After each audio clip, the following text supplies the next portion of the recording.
En 2002, con el Programa para la Renovación Curricular y Pedagógica de la Educación Preescolar, inicia el proceso de reforma en este nivel educativo. A partir del ciclo escolar 2004-2005, después de un diagnóstico cuidadoso, de consultas con educadoras, directoras, equipos técnicos, autoridades educativas, estamos con la implementación del Programa de Educación Preescolar 2004. ¿Qué ha sucedido desde entonces? ¿Cómo fue recibida la reforma? ¿Cuáles son las experiencias de educadoras, directoras y supervisoras en todo el país? Esta serie de televisión es un espacio dedicado para responder a estas y otras interrogantes, así como para compartir experiencias generadas en torno a la reforma de preescolar. Quédese con nosotros.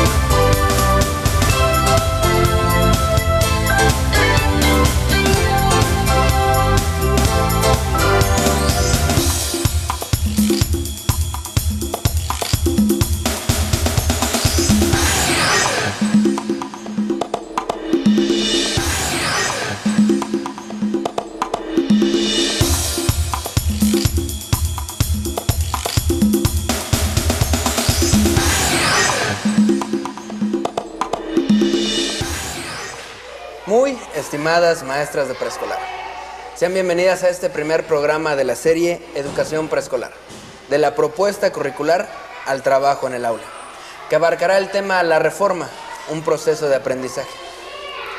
El propósito de esto es compartir las experiencias generadas en torno a la implementación de la renovación curricular y reflexionar a partir de ellas. Para esto tenemos aquí a la maestra Eva Moreno, Coordinadora Nacional de la Reforma. También está la maestra María Isidra Hernández Medina, educadora en el estado de Chihuahua. Y la maestra Guillermina del Carmen Vargas Gordillo, quien es supervisora en el Distrito Federal. Maestras, bienvenidas. Y para iniciar nuestra conversación, le pregunto a la maestra Eva Moreno: ¿por qué un programa educativo que desarrolle competencias en los niños y niñas en edad preescolar? Bueno, porque los niños pequeños en estos primeros años de su vida tienen la posibilidad de lograr los fundamentos de todo su desarrollo. Y estamos hablando del desarrollo en el ámbito cognitivo, social y afectivo. Y por eso estos años son muy ricos en posibilidades de desplegar este conjunto de capacidades que ellos tienen. Pensemos en los niños pequeños que vemos todos los días y ellos nos muestran, en primer lugar, su enorme capacidad para pensar, reflexionar. Ellos se expresan por diferentes tipos de lenguaje o por diferentes lenguajes, cuestionan constantemente, son curiosos por naturaleza, tienen avidez por aprender. Y entonces en esta etapa la educación preescolar cobra una función importantísima, porque puede y debería ofrecerles a todos los niños, independientemente de sus condiciones sociales, culturales o étnicas, tiene que ofrecerles condiciones para que ellos desplieguen todas estas capacidades en experiencias que la escuela les pueda ofrecer, para que ellos puedan reconocerse capaces de hacer cosas, de aprender cosas, y de esta manera podremos también sentar bases para que los niños sientan seguridad y confianza en sí mismos. Muy bien, pues bueno, vamos a continuar esta plática con nuestras invitadas, pero la respuesta a esta pregunta me permite invitarla a usted, maestra, que nos está viendo, a que vea la siguiente información que le hemos preparado. Hoy, el mundo está en presencia de una extraordinaria producción de trabajos científicos sobre la mente y sobre el cerebro, sobre los procesos de pensamiento y aprendizaje, y sobre aquellos de carácter neuronal que ocurren cuando pensamos y aprendemos, así como sobre el desarrollo de las competencias.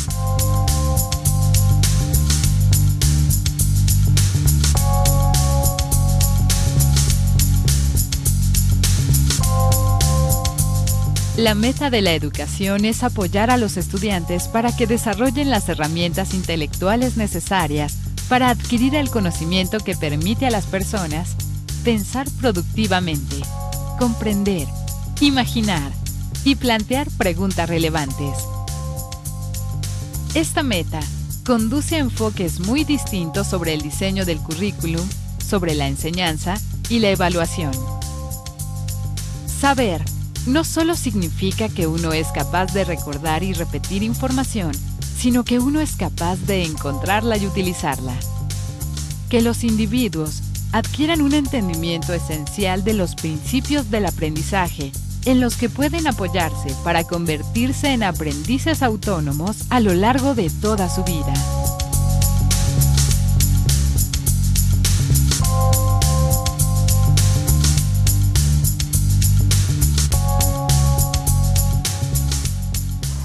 La cápsula que acabamos de ver nos habla sobre el papel que debe jugar la educación en nuestros tiempos. Pero en el caso particular de la reforma de preescolar, le pregunto a la maestra Mari, en su papel como educadora, ¿qué le pide la reforma en el trabajo que usted realiza? A mí la reforma me pide no solamente conocer el programa, sino comprenderlo y asumir que los planteamientos sobre que los niños pueden aprender más, tienen capacidades, son sujetos que han construido capacidades y están en condiciones de seguir construyendo aprendizajes, sean traducidos en la práctica.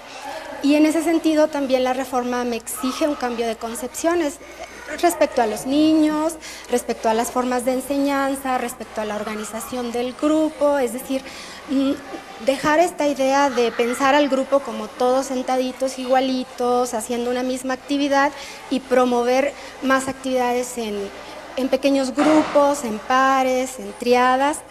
También me pide pasar esta idea de la intervención de la educadora, de una educadora que solo da instrucciones de cómo hacer tal o cual actividad, a una educadora que promueva situaciones en las que los niños piensen, reflexionen, pongan en juego sus ideas, las comprueben, las mejoren, las amplíen.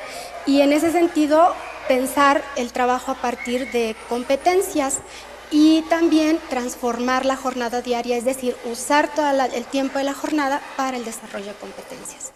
Muy bien. Y en su papel de supervisora, maestra Guille, ¿qué le pide la reforma? Bueno, un poco retomando la idea de Mari, primero que nada es apropiarnos de este programa, como a través de un estudio continuo, el leer el programa en sí, los documentos de apoyo que ha generado la Dirección de Desarrollo Curricular, investigar por cuenta propia, experimentar, que yo creo que es una parte muy importante porque nosotros perdemos el contacto con la práctica al asumir la función directiva y el retornar al trabajo con el grupo, eso nos ayuda a ponernos un poco en el lugar de las docentes para poderlas asesorar. Este es otro de los puntos importantes, el acompañamiento. Se cambia esa visión de la supervisión como fiscalizadora, como control del personal, a una función de acompañamiento, en donde lo que tenemos que dar es brindar condiciones apropiadas para que las maestras puedan desarrollar su trabajo de la mejor manera posible, que puedan crearse los espacios en donde ellas puedan intercambiar sus experiencias, que lo que funciona en un jardín o lo que funciona en una educadora en su grupo les puede servir a otras docentes que lo están trabajando, a lo mejor de diferentes modalidades, como las que hay a través de toda nuestra república. Y sobre todo, en esas visitas a las aulas, propiciar la reflexión de las docentes, que reflexionen sobre su práctica y los ajustes que sobre la marcha deben ir haciendo para poder llegar a este proceso de la reforma y aplicar el programa como debe de ser. Muy bien. Pero, maestra Eva Moreno, ¿de qué tipo de transformaciones estamos hablando? Bueno, como lo han expresado las maestras, nosotros tendríamos que señalar que se trata, en primer lugar, de transformaciones que no se quedan a nivel de un cambio de programa o de currículum.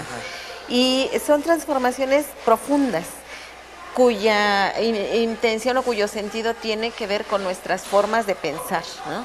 Pero también son transformaciones que no solamente se refieren o responsabilizan a la educadora, porque ella es quien finalmente trabaja con los niños, ¿no? La educadora tiene una enorme responsabilidad, pero tenemos que transformar función directiva, organización de la escuela, funcionamiento, relaciones con padres, ¿no? Transformar formas de pensar y formas de relación. Si hablamos, por ejemplo, del papel de la maestra con los niños, no es un asunto sencillo, cómo establecemos una relación o una forma de relacionarnos diferente entre educadora y los niños, pero estas relaciones de comunicación también basadas en la necesidad de una interacción y sobre todo del reconocimiento de que estamos tratando con niños pensantes, con niños que van a la escuela para aprender y que nosotros tenemos una función ahí muy importante que cumplir. Pensemos, por ejemplo, en los niños de las comunidades más alejadas, ¿no?, para quienes la escuela desempeña un papel muy importante y las oportunidades que ellos pueden tener son probablemente menores a las que tienen otros niños. Ellos requieren estas oportunidades para desarrollar sus competencias. Claro, pues vamos a seguir compartiendo experiencias de lo que ha implicado la reforma de preescolar, pero vamos a escuchar antes unos testimonios de otras maestras sobre los cambios que les ha planteado esta renovación curricular.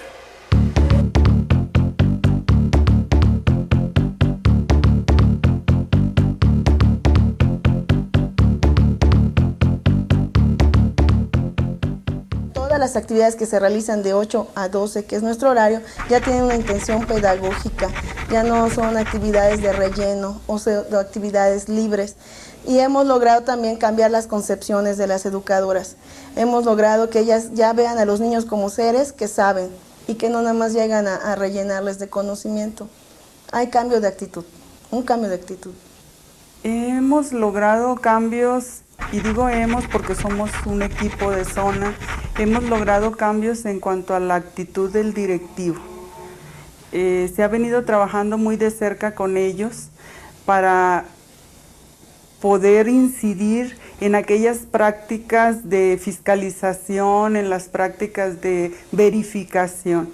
Eso es lo que hemos ido eliminando y ya se siente más o permea más el clima de intercambio de experiencias entre iguales. Somos colegas, ya no es la estructura rígida del inspector, el asesor o el director, sino los colegas dialogando sobre lo que nos es común y lo que nos preocupa a todos, que son el impacto que tenemos como docentes ante los niños.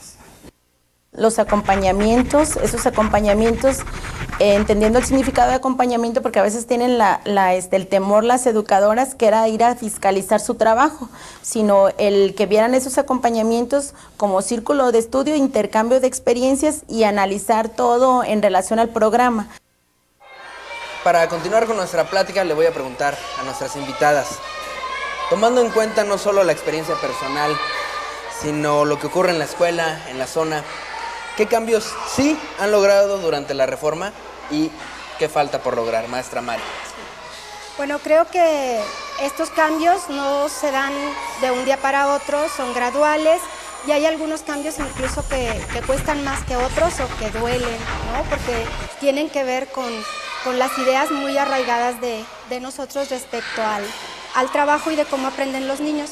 En mi caso, he logrado iniciar la mañana de trabajo sin ningún pretexto, dejar de lado estas actividades cotidianas o actividades de preparación para el trabajo y aprovechar toda la mañana o todo el tiempo de la jornada para promover actividades en el desarrollo de competencias. También he logrado establecer como forma de trabajo la organización del grupo de manera cotidiana en pequeños grupos, en pares, en triadas. Y en lo particular he logrado o he avanzado, mejor dicho, en poder reconocer a partir de las producciones de los niños cómo es que están enfrentando dificultades o accediendo a ciertos logros en el desarrollo de las competencias. Durante toda la mañana también hemos podido realizar actividades que tienen que ver con la escritura, con la lectura y con el lenguaje oral, de manera que esto me permite tener cierta claridad sobre cómo poner en el centro de las actividades al lenguaje.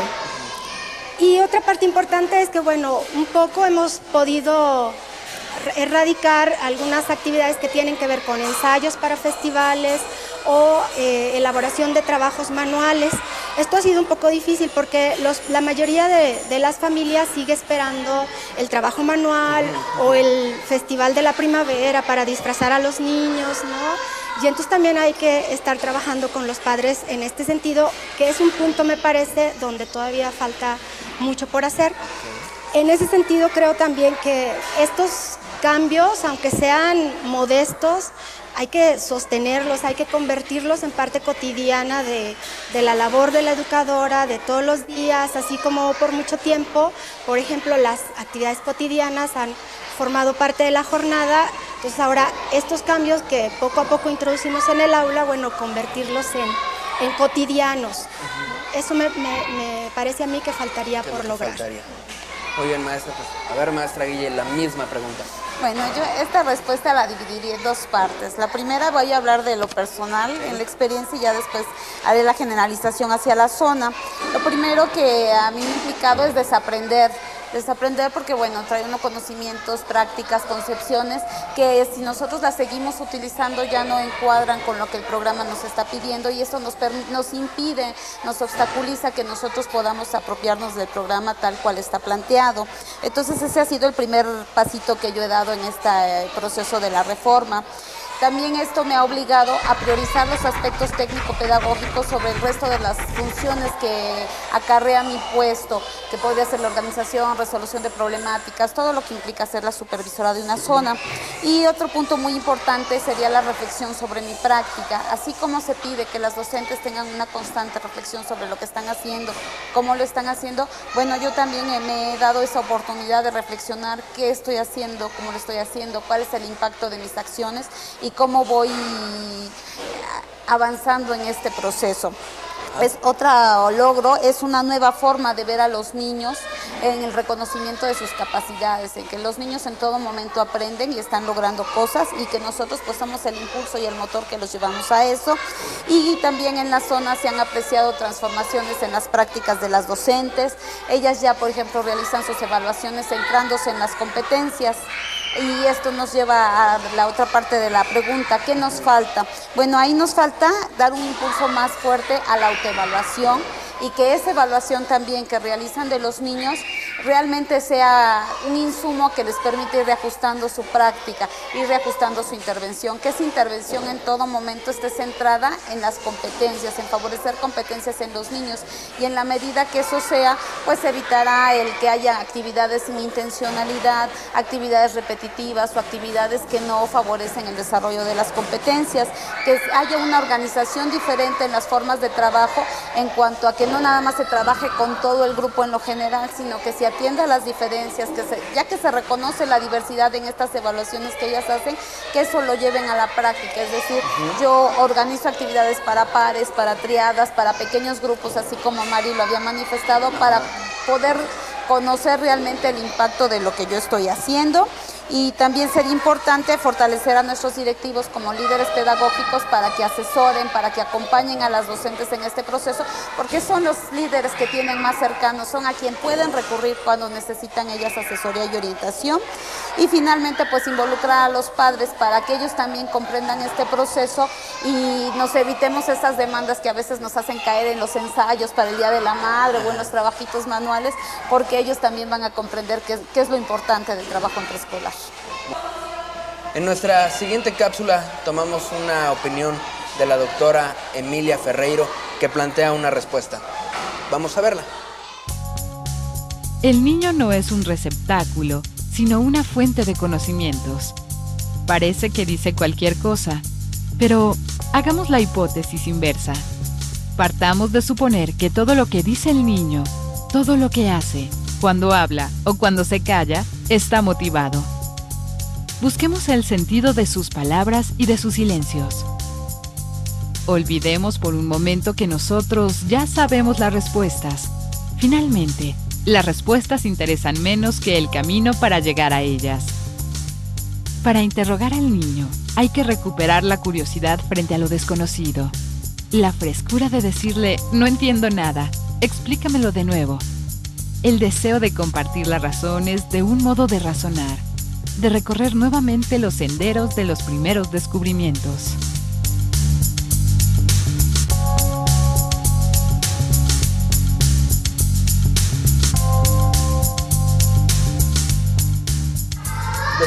escuchar esta reflexión de la doctora Emilia Ferreiro sobre el papel que deben de jugar las educadoras, maestras, les pregunto, a partir de sus propias experiencias, ¿cómo avanzar?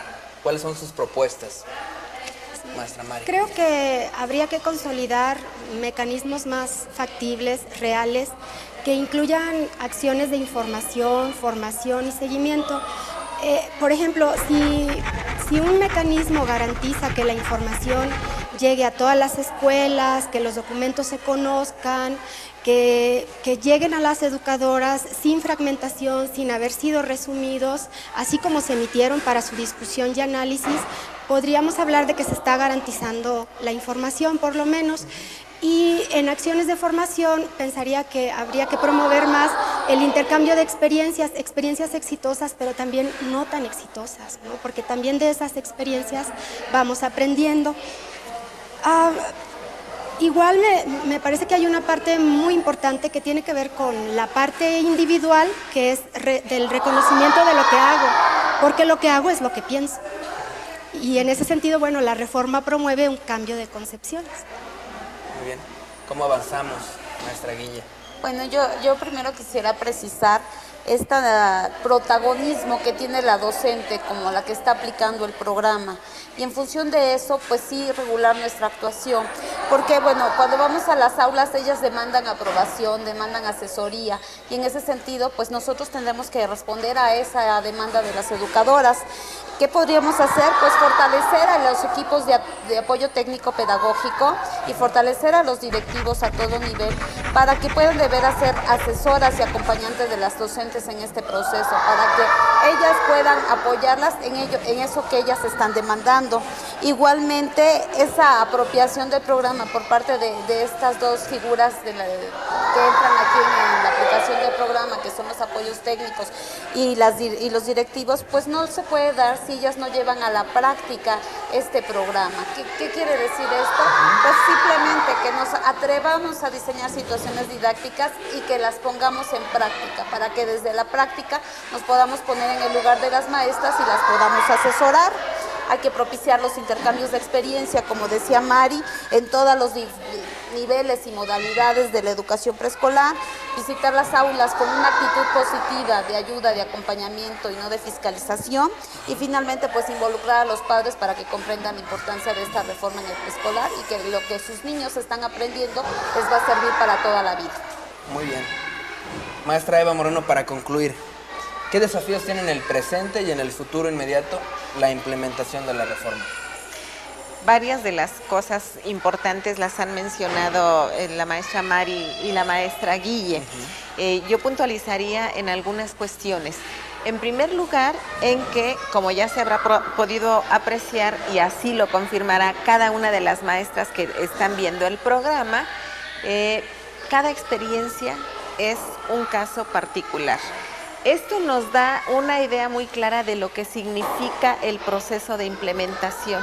Es un proceso de cambios, sí, esperamos que en todos los casos, pero son muy paulatinos, ¿no? Y cada persona va viviendo el proceso de una manera diferente. En cada escuela se va dando también el proceso de manera diferenciada. Pues eso implica un desafío, porque aquí la pregunta es, ¿cómo lograremos convencer a todas las maestras, a todo el personal directivo, a todos los asesores, de que este esfuerzo sostenido vale la pena, siempre pensando en que los niños pueden tener mejores oportunidades de aprendizaje, ¿no?